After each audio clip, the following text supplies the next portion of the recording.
ಬೇಸಿಗೆಗೆ super ಆಗಿರುತ್ತೆ. ನಾನು ಮಾಡಿದ ಈ ರೆಸಿಪಿ ತುಂಬ ರುಚಿಯಾಗಿರುತ್ತೆ. ಕಡಿಮೆ ಸಮಯದಲ್ಲಿ ಚಿಲ್ಡಾಗಿ ನೀವು ಈ ಥರ ಮಾಡ್ಕೊಂಡು ತಿನ್ನಿ. Hi friends, welcome back to my channel. ಇವತ್ತು ಒಂದು ಸ್ಪೆಷಲ್ ಆದ ರೆಸಿಪಿ. ಫಾಲೂದಾ ಅಂದರೆ ನಿಮ್ಗೆಲ್ರಿಗೂ ಗೊತ್ತು, ಎಲ್ಲರೂ ಇಷ್ಟಪಟ್ಟು ತಿಂತೀರಾ. ಆದರೆ ಹೈಜಿನಿಕ್ ಆಗಿರುತ್ತಾ? ಇಲ್ಲ. ಇವತ್ತು ನಾನು ಫಾಲೂದಾ ಥರನೇ ಮನೆಯಲ್ಲಿ ಸಿಂಪಲಾಗಿ ಮಾಡ್ತಾ ಇದ್ದೀನಿ. ಬನ್ನಿ ಯಾವ ರೀತಿ ಮಾಡೋದು ಅಂತ ನೋಡೋಣ. ಇಲ್ಲಿ ಒಂದು ಕಡಾಯಿಯಲ್ಲಿ 2 ಟೀ ಸ್ಪೂನಷ್ಟು ತುಪ್ಪ ಹಾಕ್ಕೊಂಡಿದ್ದೀನಿ. ತುಪ್ಪ ಸ್ವಲ್ಪ ಕರಗಿದ ಮೇಲೆ ಗೋಡಂಬಿ, ಬಾದಾಮಿ ಹಾಗೆ ಸ್ವಲ್ಪ ಕಲರ್ ಚೇಂಜ್ ಆಗಬೇಕಷ್ಟೇ. ನಂತರ ದ್ರಾಕ್ಷಿ ಸ್ವಲ್ಪ ಹಾಕ್ಕೊಳ್ತಾ ಇದ್ದೀನಿ.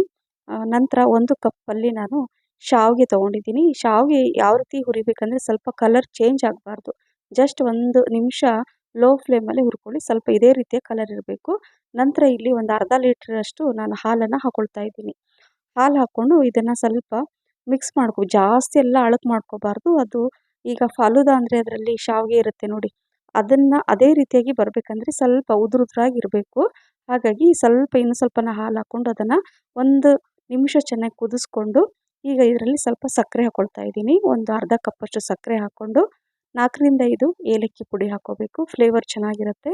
ಸೊ ಹಾಕ್ಕೊಂಡು ಮಿಕ್ಸ್ ಮಾಡ್ಕೋಬೇಕು. 1-2 ಕುದಿ ಬರಬೇಕಷ್ಟೇ, ತುಂಬ ಕುದಿಸ್ಕೋಬೇಡಿ. ಇದನ್ನು 1-2 ಕುದಿ ಬಂದಮೇಲೆ ನಾನು ಸ್ಟವ್ನ ಅಂದರೆ ಗ್ಯಾಸ್ ಫ್ಲೇಮನ್ನು ಆಫ್ ಮಾಡಿ ಇದನ್ನು ಸ್ವಲ್ಪ ಹೊತ್ತು ಹಾಗೆ ಬಿಡ್ತೀನಿ. ಯಾಕೆ ಅಂದರೆ ಇದನ್ನು ಹೇಳಿದ್ನಲ್ಲ, ಫಾಲೂದಾ ಅಂದರೆ ಬಿಸಿ ಬಿಸಿ ಇರಬಾರ್ದು, ಚಿಲ್ಡಾಗಿರಬೇಕು. ನಾನು ಹೇಳಿದೆ ಹೆಲ್ದಿ ಫಾಲೂದಾ. ಏನಾದರೂ ಐಸ್ ಕ್ರೀಮು ಫಾಲೂದಾ ತಿಂದು ಹೊರಗಡೆ ಆರೋಗ್ಯವನ್ನು ಹಾಳು ಮಾಡ್ಕೋಬೇಡಿ. ಮನೆಯಲ್ಲೇ ನಾನು ತೋರಿಸಿದ ರೀತಿಯಲ್ಲಿ ಮಾಡ್ಕೊಳ್ಳಿ. ಈಗ ಒಂದು ಪಾತ್ರೆಯಲ್ಲಿ ನಾನು ಅದನ್ನು ಹಾಕ್ಕೊಂಡು ಇದನ್ನು ಸ್ವಲ್ಪ ಒಂದು 5-10 ನಿಮಿಷ ಹೊರಗಡೆ ಇಟ್ಟು ನಂತರ ನಾನು ಫ್ರಿಜ್ಜಲ್ಲಿ ಇಡ್ತೀನಿ. ಚಿಲ್ಡ್ ಇರಬೇಕು, ತುಂಬ ಚೆನ್ನಾಗಿರುತ್ತೆ. ಅಷ್ಟರಲ್ಲಿ ಇಲ್ಲಿ 1 ಕಪ್ಪಲ್ಲಿ ಇದು ಸಬ್ಜಾ ಸೀಡ್ಸ್ ಅಂದರೆ ಕಾಮಕಸ್ತೂರಿ ಬೀಜನ 2 ಟೀ ಸ್ಪೂನಷ್ಟು ಹಾಕ್ಕೊಳ್ತಾ ಇದ್ದೀನಿ. ಸೊ ಇದನ್ನು ಹಾಕ್ಕೊಂಡು ಸ್ವಲ್ಪ ನೀರು ಹಾಕ್ಕೋಬೇಕು. ನೋಡಿ, ನೀರು ಹಾಕ್ಕೊಂಡ್ರೆ 1-2 ನಿಮಿಷ ಸಾಕು. ಇದು ಅದರ ಡಬಲ್ ಕ್ವಾಂಟಿಟಿ ಆಗ್ಬಿಡುತ್ತೆ ನೋಡಿ.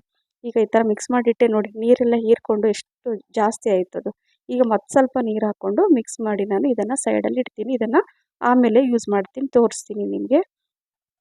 ಈಗ ಇಲ್ಲಿ ಯಾವುದಾದ್ರೂ ಹಣ್ಣು ನಿಮ್ಮ ಮನೆಯಲ್ಲಿರುವಂತಹ ಹಣ್ಣುಗಳನ್ನು ತೊಗೊಳ್ಳಿ. ಇಲ್ಲಿ ನಾನು 1 ಬಾಳೆಹಣ್ಣು ಸಿಪ್ಪೆ ಸುಲಿದು ಸಣ್ಣಕ್ಕೆ ಕಟ್ ಮಾಡಿ ಒಂದು ಬಟ್ಲಲ್ಲಿ ಹಾಕಿ ಇಟ್ಕೊಳ್ತೀನಿ. ಮತ್ತು ಪೊಮೊಗ್ರೇನೇಟ್ ಅಥವಾ ದಾಳಿಂಬೆ ಏನಿರುತ್ತೋ ಅದೆಲ್ಲ ನೀವು ತೆಗೆದ್ಬಿಟ್ಟು ಸೈಡಲ್ಲಿ ಇಟ್ಕೊಳ್ಳಿ. ಈಗ ನಾನು ಇದು ಫ್ರಿಜ್ಜಲ್ಲಿ ಇಟ್ಟಿದ್ನಲ್ವ, ಸ್ವಲ್ಪ ಹೊತ್ತು ಚಿಲ್ಡ್ ಆದಮೇಲೆ ನಾನು ತೊಗೊಂಬಂದಿದ್ದೀನಿ ನೋಡಿ, ತೋರಿಸ್ತಾ ಇದ್ದೀನಿ. ಈಗ ಇಲ್ಲಿ 1 ಗ್ಲಾಸಲ್ಲಿ ಮೊದಲು ಈ ಶಾವಿಗೆ ಹಾಕ್ಕೊಳ್ತಾ ಇದ್ದೀನಿ, ಸ್ವೀಟ್ ಶಾವಿಗೆ. ನಂತರ ಇಲ್ಲಿ ನೋಡಿ ಈ ಸಬ್ಜಾ ಸೀಡ್ಸನ್ನು ಹಾಕ್ಕೋಬೇಕು. ನಾನು ಹೇಳಿದ್ನಲ್ಲ ಫಾಲೂದಾ, ನೀವು ಈ ರೀತಿ ಫಾಲೂದಾ ನೀವು ಎಲ್ಲೂ ತಿಂದಿರಲಿಕ್ಕಿಲ್ಲ, ಒಮ್ಮೆ ಟ್ರೈ ಮಾಡಿ. ಸೊ ಈಗ ಅದನ್ನು ಹಾಕ್ಕೊಂಡು ಬಾಳೆಹಣ್ಣು ಹಾಕ್ಕೊಂಡಿದ್ದೀನಿ. ನಂತರ ದಾಳಿಂಬೆ ಕೂಡ ಹಾಕ್ಕೊಳ್ತಾ ಇದ್ದೀನಿ. ನಿಮ್ಮ ಮನೆಯಲ್ಲಿ ಯಾವುದು ಹಣ್ಣುಗಳು ಅವೈಲಬಲ್ ಇರುತ್ತೋ ಅದನ್ನು ಕಟ್ ಮಾಡಿ ಈ ರೀತಿಯಾಗಿ ಹಾಕ್ಕೊಳ್ಳಿ. ನಂತರ ಮತ್ತೆ ಶಾವಿಗೆ ಹಾಕ್ಕೋಬೇಕು. ಹೇಳಿದ್ನ ನೋಡಿ, ಶಾವಿಗೆ ಈ ರೀತಿ ಉದುರಾಗಿರಬೇಕು. ಹಾಗೆ ಮತ್ತೊಂದು ಲೇಯರು ಈ ಸಬ್ಜಾ ಸೀಡ್ಸ್ ನೆನೆಸಿರೋಂಥದ್ದು, ಹಾಗೆ ದಾಳಿಂಬೆ ಇದೇ ರೀತಿ ಲೇಯರ್ ಆಗಿ ಎಷ್ಟು ಗ್ಲಾಸ್ ದೊಡ್ಡದಿರುತ್ತೋ ಆ ರೀತಿ ನೀವು ಒಂದೊಂದೇ ಲೇಯರ್ನ ಹಾಕ್ತಾ ಇದ್ದೀನಲ್ಲ, ಇದೇ ರೀತಿ ಹಾಕಿ. ಈಗ ನೋಡಿ, ಶಾವಿಗೆ ಹಾಕ್ಕೊಂಡೆ, ನಂತರ ಈ ಸಬ್ಜಾ ಸೀಡ್ಸ್ ಹಾಕ್ಕೊಂಡೆ ಮತ್ತೊಂದು ಲೇಯರ್, ಮತ್ತು ದಾಳಿಂಬೆ ಮತ್ತು ಈ ಬಾಳೆಹಣ್ಣು ಈ ರೀತಿಯಾಗಿ ಒಂದೊಂದೇ ಲೇಯರ್ ಹಾಕ್ಕೋಬೇಕು ನೋಡಿ. ಮತ್ತೆ ಶಾವಿಗೆ ಹಾಕ್ಕೊಂಡೆ, ಈ ರೀತಿ ಹಾಕ್ಕೊಂಡು ನಂತರ ಮತ್ತೆ ಎಷ್ಟು ಗ್ಲಾಸ್ ನಿಮ್ಮದು ದೊಡ್ಡದಿರುತ್ತೋ ಅದ್ರ ಮೇಲೆ ಡಿಪೆಂಡ್, ನೀವು ಎಷ್ಟು ಲೇಯರ್ ಹಾಕ್ತೀರಾ ಅದ್ರ ಮೇಲೆ ಅಂತ.